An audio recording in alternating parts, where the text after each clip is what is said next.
Hi there, and thanks for joining us for this session on mastering the next generation of Indiana's science standards. My name is Francis Vigent. I'm CEO here at KnowAtom. KnowAtom's based just north of Boston in Salem, Massachusetts, and we work with schools and districts across the country. We're a group of educators who have been focused on helping classrooms align and be able to transform teaching and learning to meet the needs of the next generation science standards. We have been in existence for over 10 years, and the way that we're able to be aligned at this present time is really thanks to the next generation science standards development process that's been going on really since 2006, 2007. And what we really like about the next generation science standards is that they are an opportunity to teach children how to engage in developing and using knowledge, really innovation, specifically higher order thinking skills, critical thinking skills. The idea that through science, technology, engineering, and math that we can sharpen students' creative, evaluative, and analytical thinking skills. And so placing children into the role of scientist and engineer are really it's kind of a key tool, because as you picture that next generation inquiry environment, putting students in the role of scientists and engineers is really the perfect opportunity, the perfect way to sharpen those thinking skills and at the same time make science and engineering instruction authentic, personal, something that reflects the student's own thinking, so very student-centered, and of course materials, professional development, and curriculum need to fit hand in glove to support educators and students in that next generation inquiry environment, and that's a bit of where we come in. So in the next hour, what I'd like to do is just take a quick look at where Indiana is in their timeline, kind of thinking about what the implementation process looks like for schools and districts, and specifically as we think about the new standards, some of what makes them a bit tougher, a little more challenging in some respects, also how those standards link to ELA and math, or particularly Common Core ELA and math, how these new standards will transform the way that science and engineering is taught, K through 12, pre-K through 12, across the country, but in Indiana in particular. And when we think about developing these higher order thinking skills, science and engineering practices, the skills which are specific to science and engineering, really what we're talking about is we're talking about skills which are useful for career readiness, for college readiness, and are applicable to all disciplines when you think about what it means to engage as a citizen. You have to be able to think scientifically. You need to be able to solve problems and answer questions by analyzing and evaluating situations and the data that's presented, and extend what you know into areas that are unknown, at least unknown to you. And so that's really what this next generation inquiry environment and the next generation science standards are really so much about. It's about preparing children for that challenge. So looking at the Indiana timeline for implementation, and computer science is of course a part of this too, but what I'm going to focus on here is really the next generation science standards. There's a lot of aspects of computer science which relate to the practices and processes and the math practices as well from Common Core in that computer science component. But for now, let's focus on science itself. So when you look at the timeline, thinking about the 2016-2017 school year, it's the last year that the iStep Plus is going to be functioning off of the old 2010 standards. The key piece right now is that classrooms are really thinking deeply and attempting to realign curriculum and instruction. See, that's the key, is curriculum and instruction. Curriculum's not enough. Curriculum doesn't really accomplish anything if instruction isn't aligned. And we'll take a look at what that means to have instruction be aligned. In terms of that shift to the next generation science standards, the assessments, those I-STEP pluses, are going to have to be aligned, and they're intended to be aligned after 2016, 2017. What that means is that the alignment process is basically, and it depends on whether Indiana goes the route of borrowing test items from, for instance, DC, where those test items are already tested, they are operational, and so you don't need to go through that extended sort of test item development process, in which case a test could be operational in a year to 2 years. If they create their own assessment or try to go with something that's untested, then there's typically a 2 to 3 year implementation process where essentially the test goes into, would take the place of the existing I-STEP plus, and then what would happen is it would be administered but not counted in a sense, just to meet federal requirements, and then over the course of the second or third year it would actually become operational and would count from an accountability standpoint. And there's some issues around how that can actually happen, because right now with testing at grades 4, 6, and 10, the sort of most well-known example of operational test items are occurring at grades 5, 8, and 10.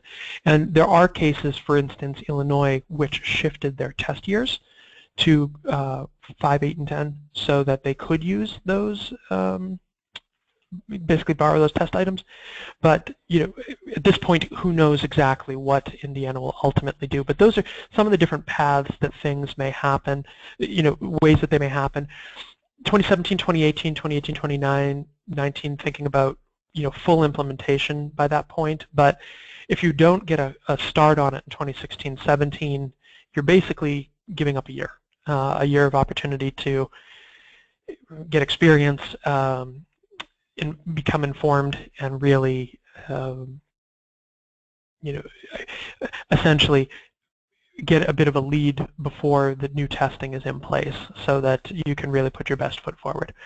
Nonetheless, let's think a bit about what these next generation science standards really represent. So part of mastering these from a teacher and a student perspective is understanding very clearly and being able to differentiate the difference between science and engineering, because that's clearly defined within the nature of science and engineering itself. And that comes to us from the next generation science standards, that science is knowledge from experimentation, that scientists ask questions and they form hypothetical answers to those questions that they test by developing and then implementing experiments, gathering the data and forming evidence-based conclusions. That's how scientific knowledge is developed. Engineers use that scientific knowledge to solve problems. So what they do is they identify problems, they form potential solutions, and then they prototype and test those solutions. Those tests yield data, and they're able to use that data to form evidence-based conclusions with the purpose of understanding if it should be refined or replicated. And so engineers produce technology. That's a prototype that's replicated, that's scaled up and replicated, is technology. So when you think of it, and also things that are engineered are not always physical, things that are technology are not always electronic either. These are some of the kind of misconceptions that individuals have about this. Now, it forms a kind of cycle because technology enables scientists to ask or kind of reveal and stimulate exposure to areas which they want to ask new questions about, or perhaps be able to answer hypotheses or test hypotheses to answer questions that they haven't been able to do. And an example of that is something like a space probe that would be engineered, carrying sensors, be able to gather data to test a hypothesis in an experiment, as a result of engineering.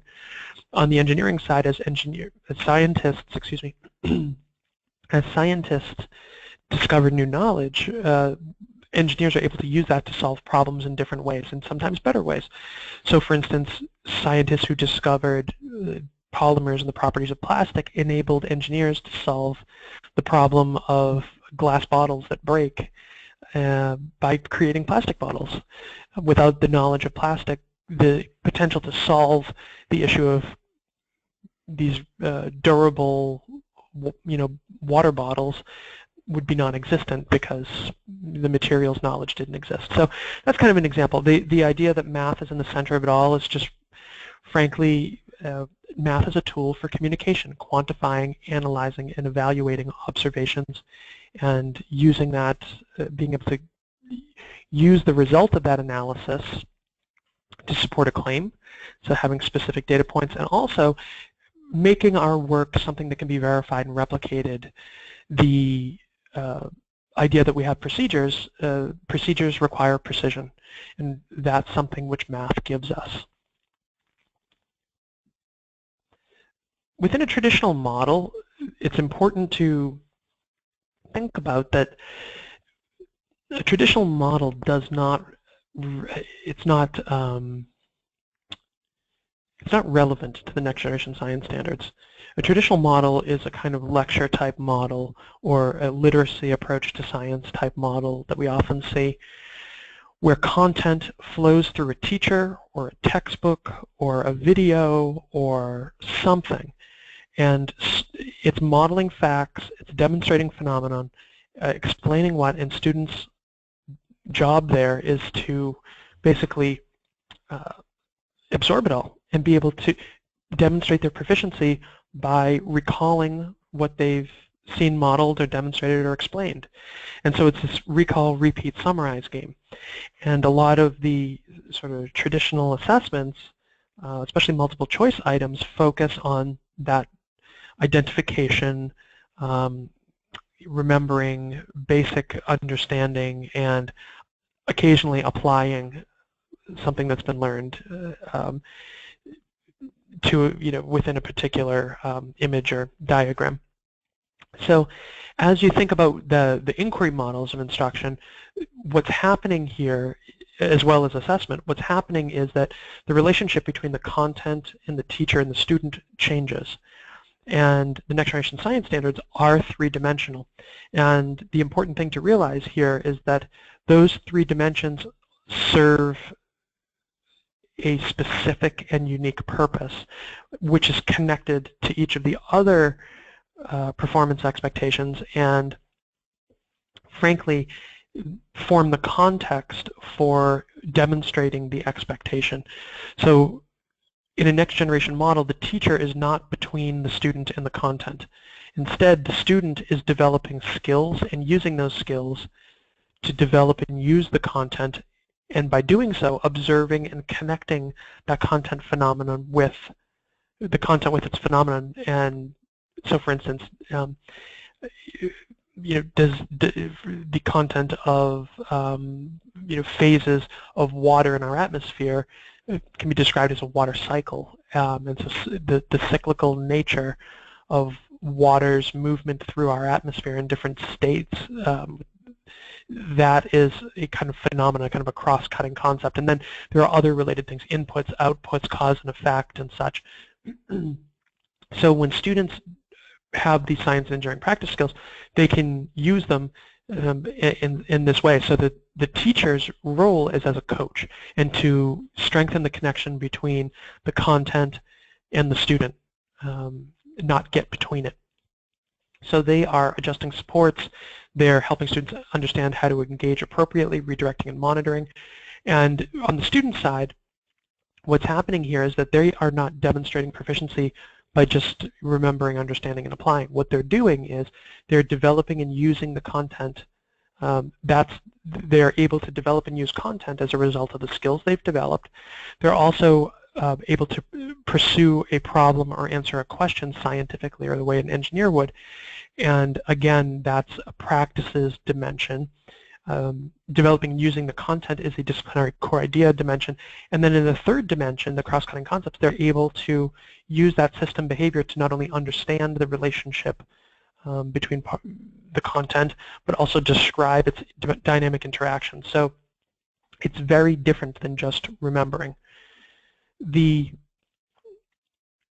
performance expectations themselves, this is what they look like. It's the result of instruction, classroom instruction, that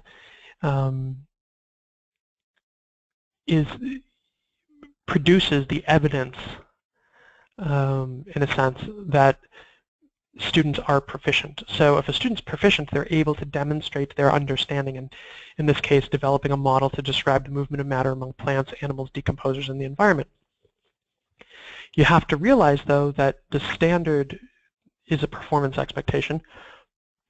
Furthermore, it exists in 3 dimensions, which means that when you look at these practices, which are the skills, those are practices which are absolutely required in order to demonstrate understanding, and you apply those skills to the content defined in the disciplinary core ideas. And when you do so, you're able to see those phenomena, the system's nature of that content, and that's where the cross-cutting concepts come in. Okay?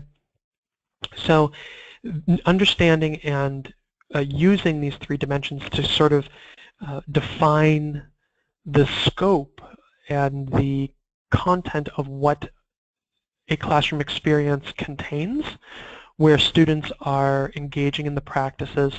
And now the thing is, too, you know, that's the key here. But the thing also is that the students, you know, you're not learning, and students are not learning, and teachers are not teaching one standard at a time. You're grouping them. And so when you do so, students are seeing multiple standards in connection with each other, and the practices in particular are not something that can be isolated very easily.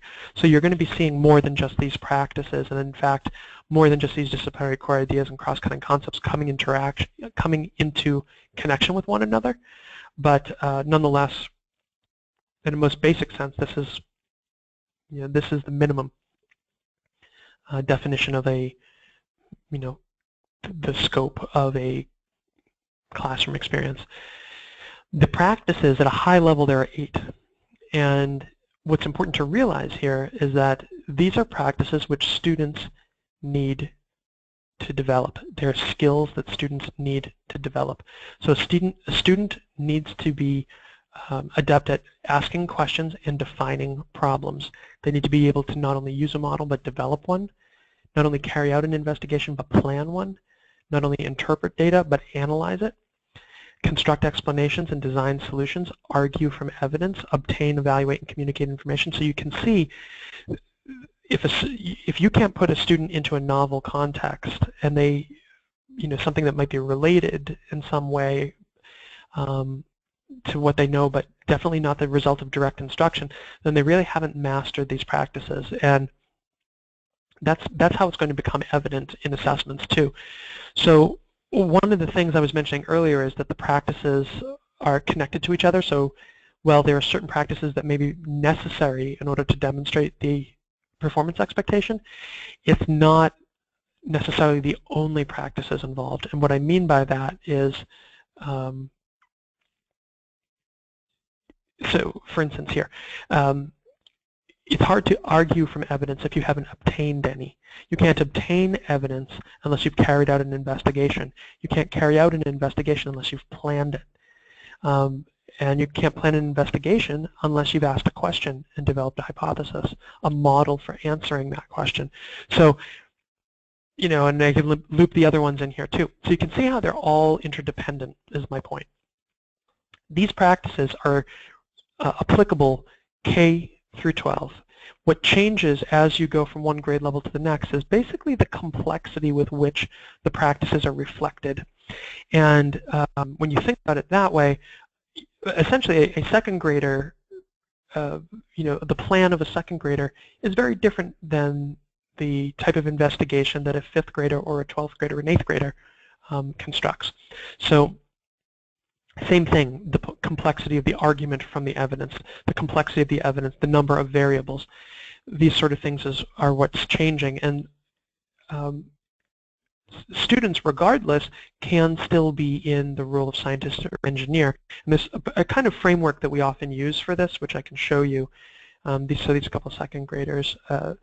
What we often think about is nonfiction reading as coming first and being a very small part, less than 20% of time on learning related to, a week's lesson, and using that nonfiction reading as the background or the foundation for Socratic dialogue. So there is no lecture. What we're doing is we are asking, we are asking higher order questions, and by doing so we are causing the students to have to use their higher order thinking. In order to respond to that question, they have to consider the context, the concept to concept, concept to self, concept to world connections that they can make, and at the same time create, evaluate, and analyze as they answer that question. So when you think about it that way, Socratic dialogue is an opportunity to get students' ideas out in front of them, out in front of the class, and get the class making claims and counterclaiming and reasoning with evidence verbally, using that what they've experienced personally as well as what they've read about, what others are discussing, and then move forward from that Socratic dialogue with some understanding, which they can then apply to a problem or question, which they break down into their group to plan an investigation around, and then carry the investigation out, gathering data, which they use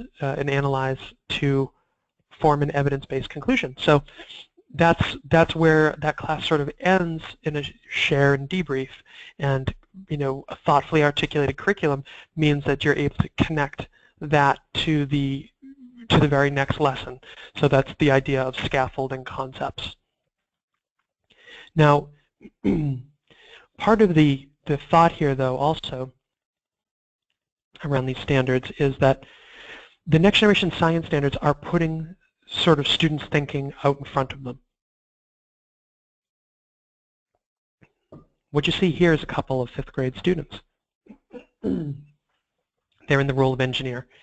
They are at that point where they've come to a problem as a class and they've broken into their teams, and now these students are taking that problem apart using the engineering design process.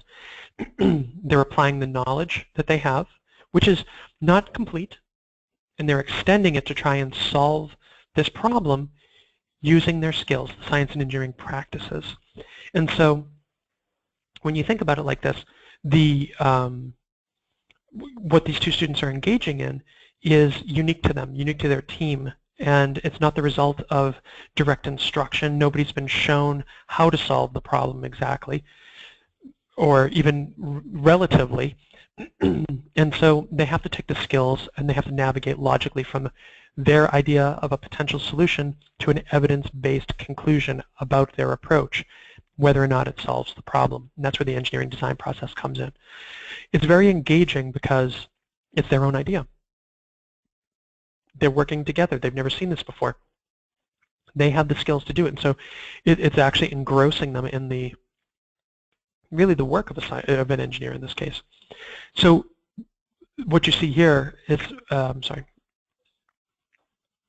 these are lab investigations. They are plans that students are planning. So it's a nonfiction writing piece. It's a process writing piece. It meets a lot of the communication and writing standards on top of the Common Core technical subject standards for ELA. As I mentioned earlier, the way that we approach it, students hopefully have engaged in nonfiction reading, and of course they're writing. They're also applying the Common Core math practices in that environment, not only operations but data collection, graphing, and the practices themselves, so those 8 practices: use of precision, making sense of problems, persevering in solving them, and such. Now, the creative, evaluative, and analytical thinking skills cross over all of the content areas. And what's only science time on learning is the experimenting and prototyping itself. So when you think about the new standards and you think about the students in this environment, what you really need to be thinking about is Bloom's taxonomy a bit reorganized so that those higher order thinking skills are occurring simultaneously. So for instance, the students who are trying to solve that problem are creating a possible solution, a potential solution to it, and then they're going to not only build it, they're going to create a procedure for testing it. When they test it, they're then going to have to evaluate and analyze what they've created and determine, really create a evidence-based conclusion to determine whether or not it solves the problem. It requires all those lower order applying, understanding, remembering, thinking skills, but they're insufficient.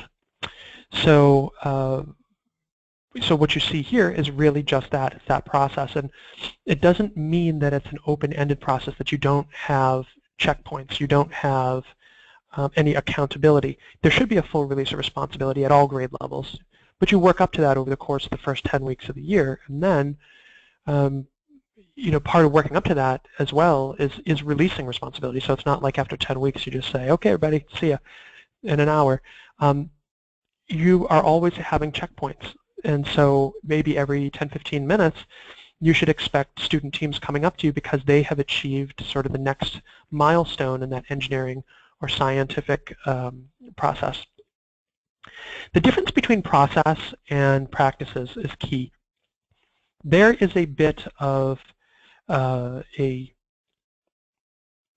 misconception, I guess I would say. So science and engineering, they are both logical. In order to go from an idea to an evidence-based conclusion, you need to use logic because you are going to be extending what is known.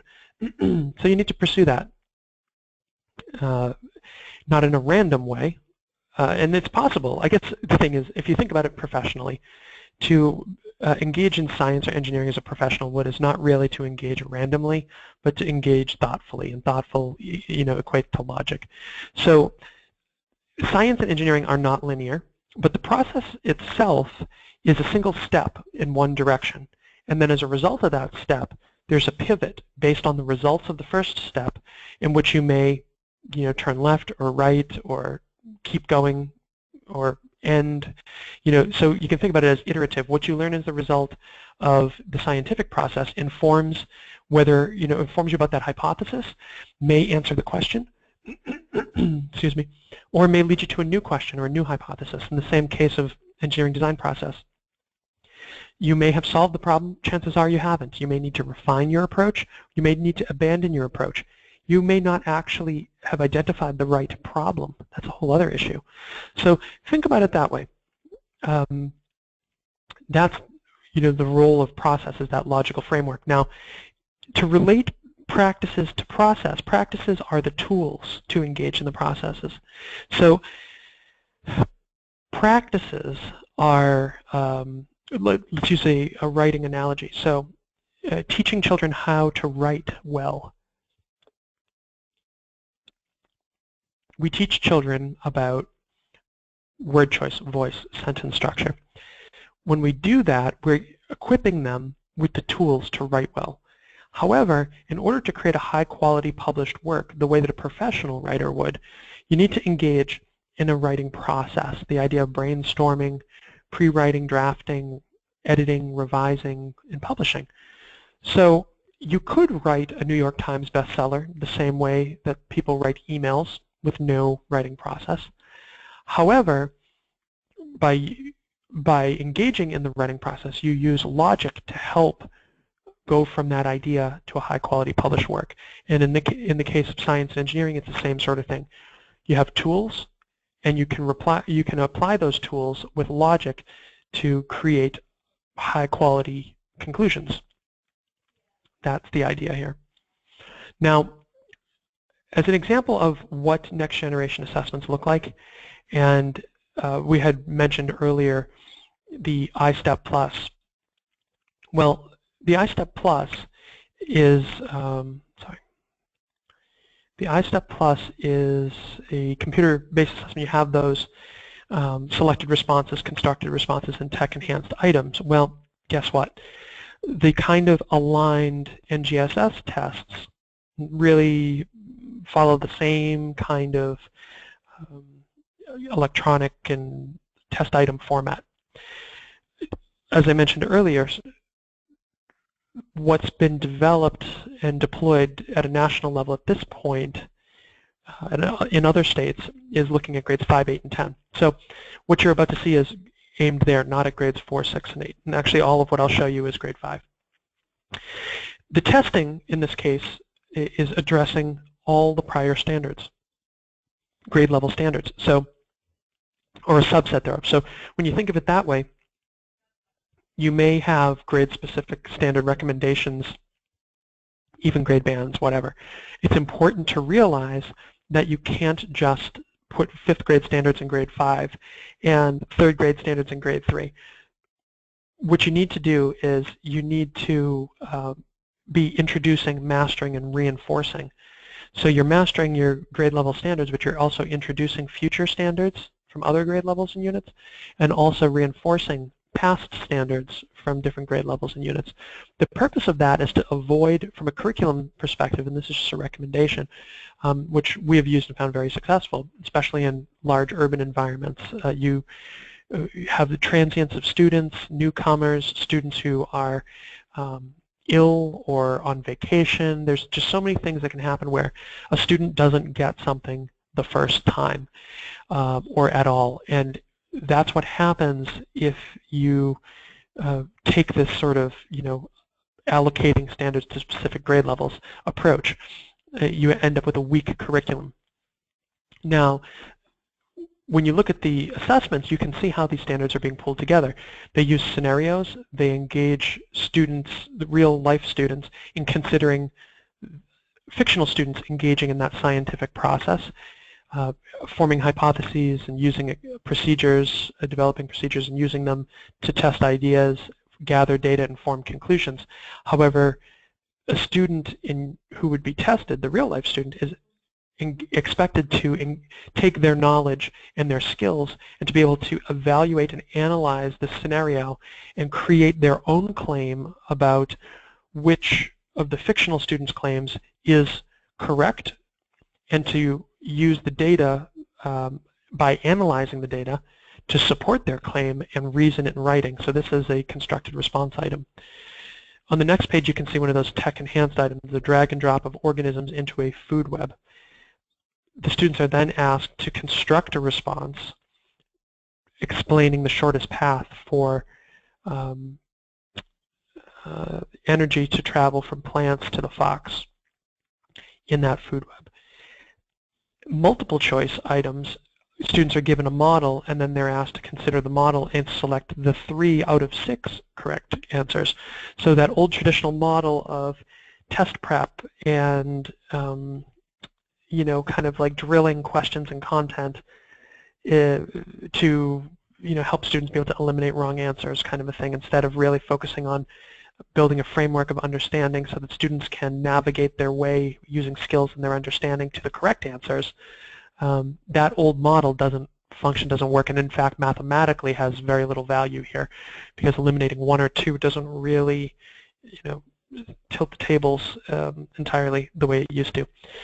Now, again, using that same model, students are expected to construct a response that extends the model further to consider how the relationship between organisms in the food chain and the exchange of matter back into the environment.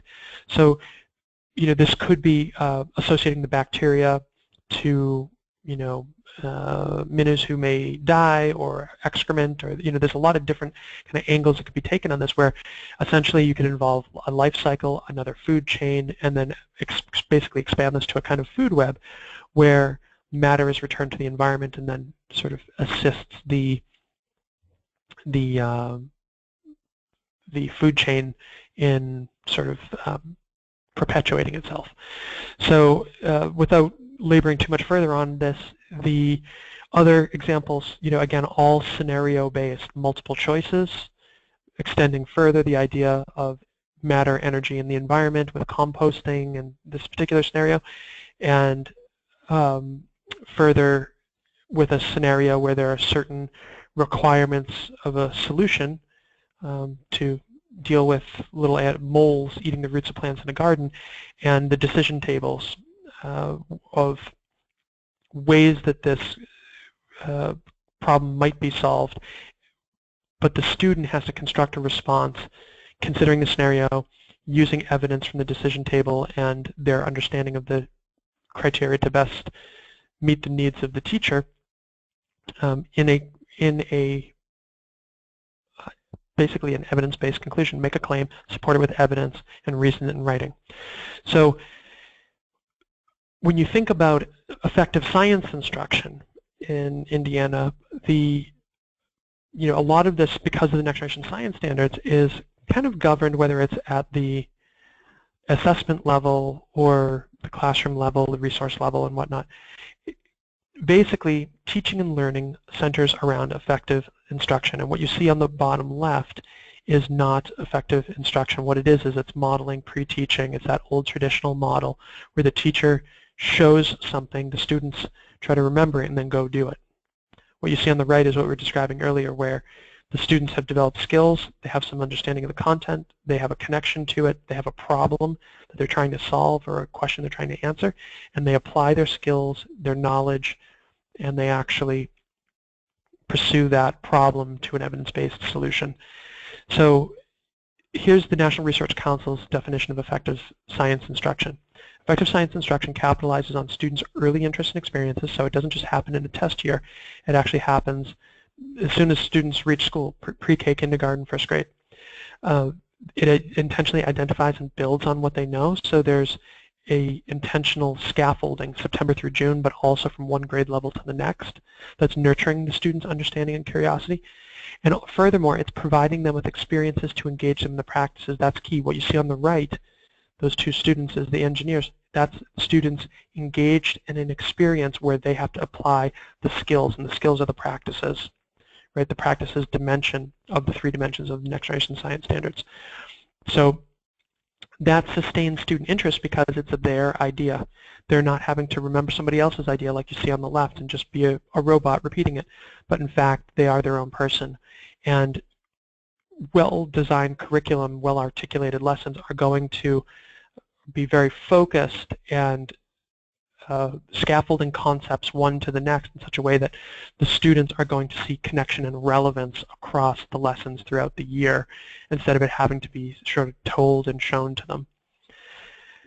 The couple of the key pivots, we have a whole example, a whole webinar on this called How to Assess Your Curriculum for Alignment with NGSS.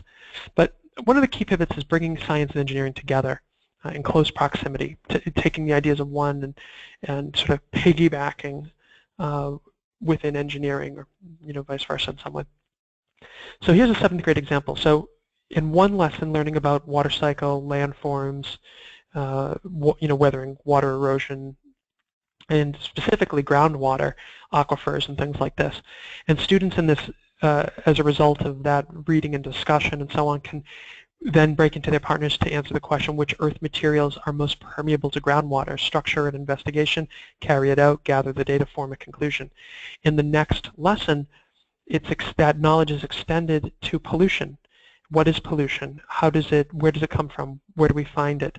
How does it go from the surface to groundwater? And how does it move from one area of groundwater to another?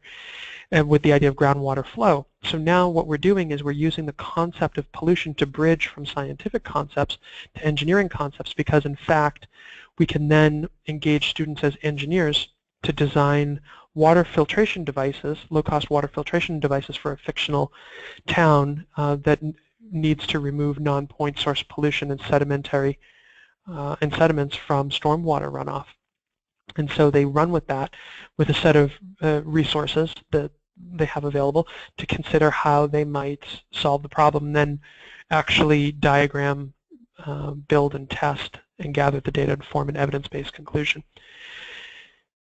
Again, this is involving the engineering design process. It's not a solution that someone showed them and then they're going to go copy and do, or following what someone else has given them, but in fact it's something they can do themselves.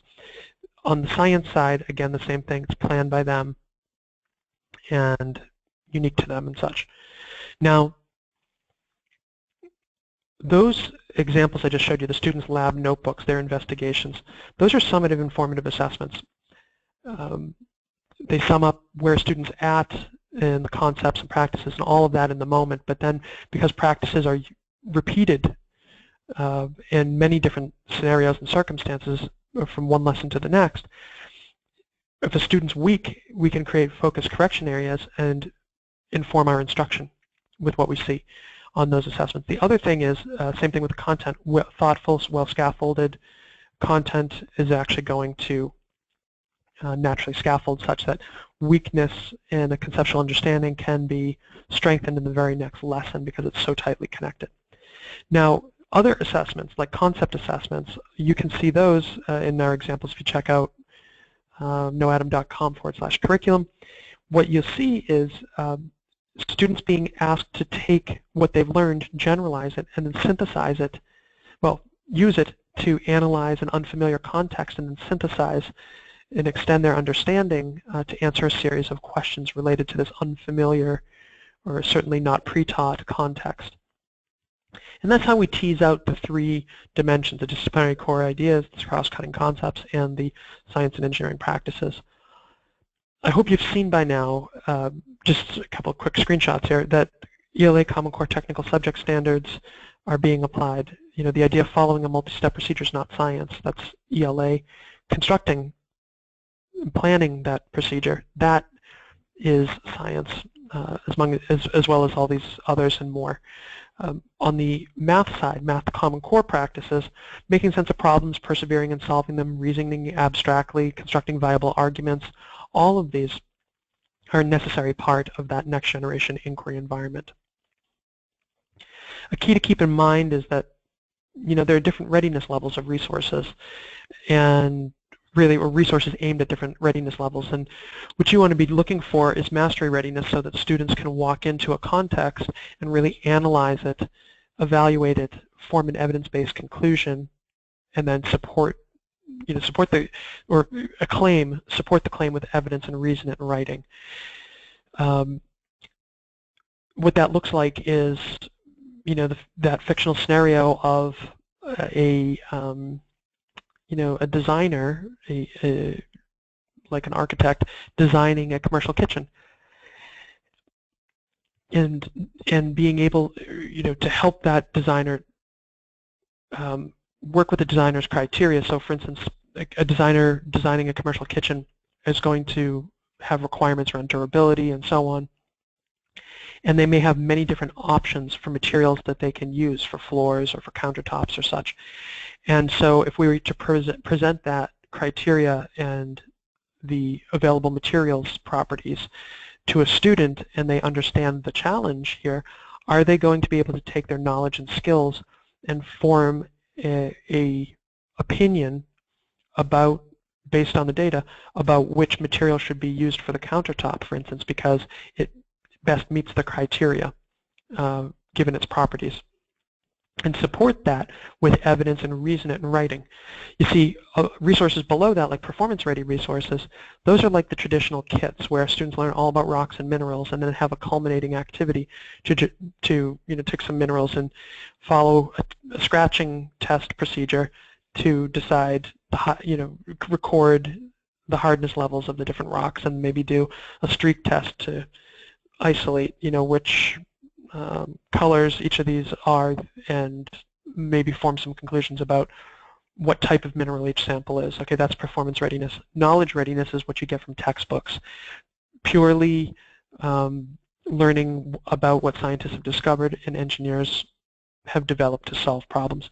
And awareness-ready resources are the kind you get from museums. Those are so kind of going down,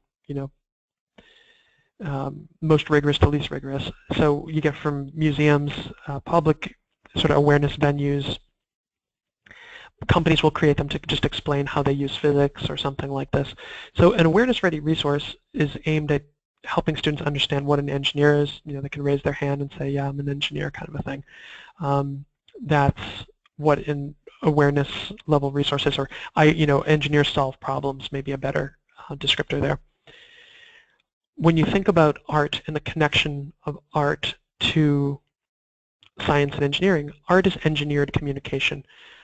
Art is communication that attempts to be targeted, solve a specific problem, in essence, of helping an individual come to an understanding that the artist hopes they'll come to. Now, I used Pablo Picasso and Guernica for a reason. Not only are they particularly well known, but when people hear STEAM, science, technology, engineering, art, and math, or think about art in the context of K-12, they often think about making things beautiful. But in fact, because art is engineered communication, its purpose is to communicate something, not to be pretty. And what you see here is not particularly pretty. And it's yet this most famous work. And so Pablo Picasso lived in exile because he was an artist, because he was a communicator, and whether it's in painting or sculpture or dance or music, that's why artists are often controversial and in the wrong place without freedom of speech and sort of liberties and protections that we're offered. They can find themselves in a world of trouble. In this case, he was commissioned to create a piece for an international art exposition, and he was appalled by the atrocities the fascists had committed at Guernica, a village in his home country of Spain. And so while he lived in exile, he created this painting and named it after that town and really displayed the destruction and chaos affecting humans as well as animals, and made that a symbol to the world of what was happening, and was really targeting that communication at the international community, but also at the fascists to just highlight again that what's happening here is not going unnoticed.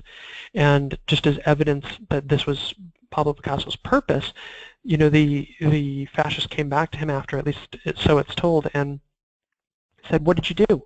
What did you do here?" And he responded by saying, "I didn't do it, you did."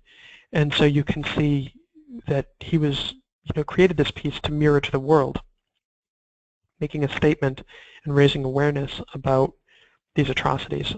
And there's many other examples of this too. It's what artists do, and so artists, like scientists and engineers, are trained in a culture of critique, whether it's formally or informally, and it requires higher order thinking skills. It requires those science and engineering practices, even the math practices and such, precision, persevering in solving a problem, the problem of needing to communicate something to somebody specific in such a way.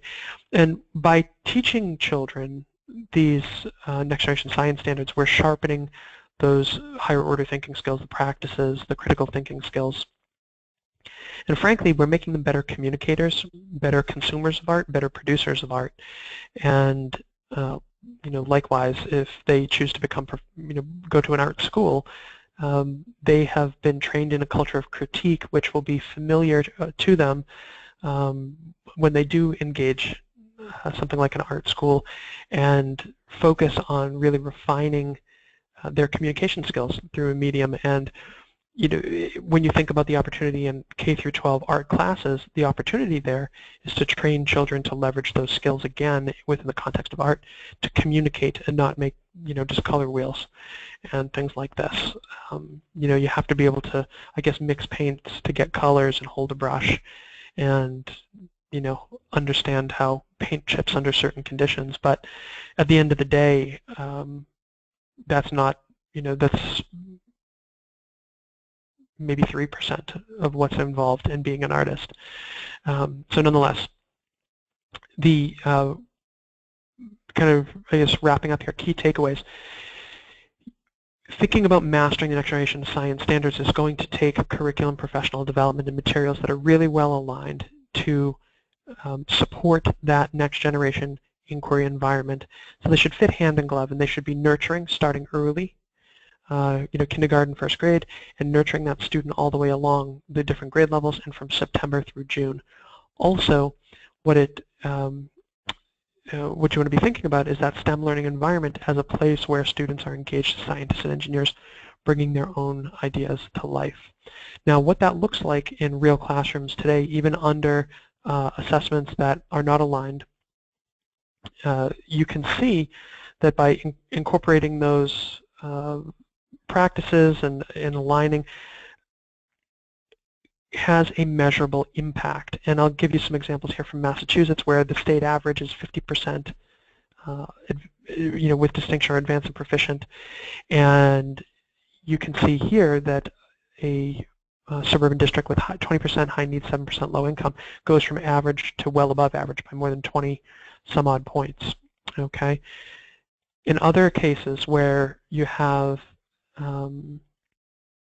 urban districts, schools that are parts of large urban districts where there's 35% ELL students, 72% low income, 65% free lunch, 75% high needs, they go from below state average, which is the 50%, to well above state average, almost double in a sense, reaching near 90 here, and adding 51 points just over the course of 2.5 years. Now, what are these corrections? Those are massive changes in administration and in staff, teachers particularly.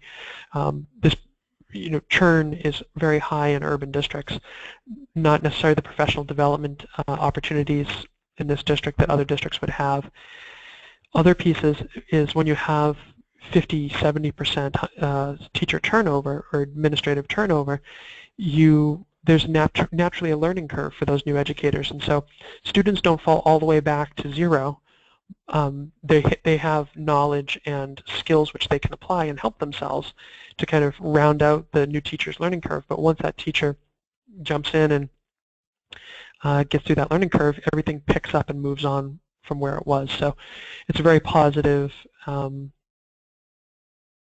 scenario, kind of picture that we see kind of over and over again here. Another thing to think about, to show middle school here, this is one of the bottom in the state, and over the course of 2 years moved to average for the 26 largest cities in Massachusetts, and added 24 points to their advanced and proficient scoring students.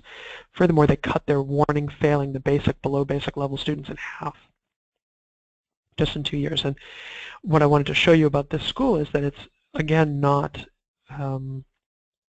it's very urban. It's not kind of a, a school without challenge. There are 97% high need students here, 87% free lunch, 95% low income, 64% whose first language isn't English, and yet they still can make these kinds of gains. So, and also the case when you see these high bars in places like New Hampshire and other states, keep in mind that, and you see 20, 30% above the state average being in pink and in teal. So regardless, making that shift to the next generation science standards now, like I said earlier, is get yourself a running start. Not only learn the standards and understand what they're asking for and how these three dimensions come together, but further master the standards by trying to implement them, try to generate curriculum, try to test curriculum, whatever helps you to experience what the expectation of the standard is. But furthermore, understand that both teaching, learning, and the standards themselves are dynamic now, and they are system-like in the way that they manifest themselves. And children need to be authentically engaged in the practices. They need to be nurtured. They need to be, their understanding needs to be nurtured, and it needs to be intentional, September through June, and from one grade level to the next, and not in such a way that there are these very wide gaps and very, aspects that are very open to interpretation. So a couple of resources I'll share with you. Feel free, there's another webinar in the series. Check out KnowAtom.com/strategically, which is about implementing the NGSS strategically. Other resources that I'll mention is those curriculum and reader samples. You can check out a month of aligned curriculum from a teacher's perspective, as well as sort of that reading material from a student's perspective on our website, just KnowAtom.com/curriculum. We do have all the rest of the units for full years, as well as materials and professional development to go with it. But unfortunately, those are available for purchase, and you're welcome to reach out if that's a point that you're at and thinking about to actually engage there. Case studies are available. You can subscribe to our blog. All this stuff's free. follow us on Facebook, like us on Facebook, whatever that's called, and follow us on Twitter. Our handle's at KnowAtom.